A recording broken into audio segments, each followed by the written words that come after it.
நேற்று வந்து brownie class போனோம் அப்படின்னு சொல்லியிருந்தேன். அதோட கண்டினியூஷன் தான்.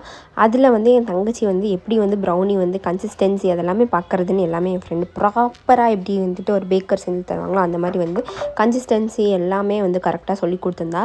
அண்ட் வந்து இது வந்து என் ஃப்ரெண்டு செஞ்ச ப்ரௌனி. ஃபஸ்ட்டு வந்து அவள் வந்து செஞ்சு எப்படி செய்யணும் அப்படின்னு சொல்லிட்டு செஞ்சு காமிச்சு அண்ட் வந்து நெக்ஸ்ட்டு வந்துட்டு என் தங்கச்சியை வந்து செய்ய வச்சா. ஸோ இது என் தங்கச்சி மட்டும் நல்லா ப்ராப்பராக எல்லாமே டிப்ஸ் அண்ட் ட்ரிக்ஸ் எல்லாமே சொல்லி கொடுத்துட்டா. தனியாக வந்து என் தங்கச்சி வந்து ப்ரௌனி செஞ்சுட்டா. எனக்கு வந்து ஒரு கொஞ்சம் பெருமையாக இருக்குது.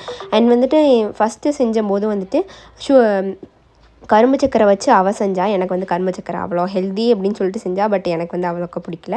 பட் வந்து சுகர் வச்சு செய்யும் போது எனக்கு அவ்வளோ சூப்பராக இருந்துச்சு. அதுக்கு மேலே நட்டல்லா, அப்புறம் இந்த கிட்கேட், அப்புறம் அந்த சாக்கோ சிப்ஸ் அதெல்லாம் போடும்போது அவ்வளோ டேஸ்ட்டாக இருந்துச்சு.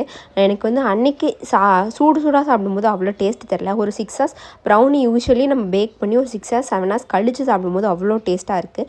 யாரெல்லாம் ப்ரௌனி பைத்தியம் அப்படின்னு சொல்லிட்டு இந்த வீடியோ கீழே கமெண்ட் பண்ணுங்கள். நானுமே ஒரு ப்ரௌனி பைத்தியம் தான்.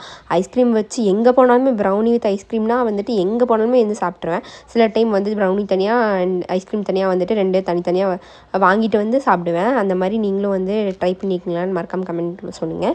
அண்ட் முடிச்சுட்டு அண்ட் ஈவினிங் நைட்டு போல் வந்துட்டு டென்மார்க் போயிட்டு பரோட்டா அண்ட் பன்னீர் பட்டர் மசாலா நான் அதெல்லாம் வாங்கி சாப்பிட்ருந்தோம். நாங்கள் யூஸ்வலாகவே வந்துட்டு ஒரு கோ டு ஸ்பாட்னால் வந்து டென்மார்க் தான். அண்ட் சாப்பிட்டு வீட்டுக்கும் பார்சல் வாங்கிட்டு அப்படியே கிளம்பிட்டோம். பாய்.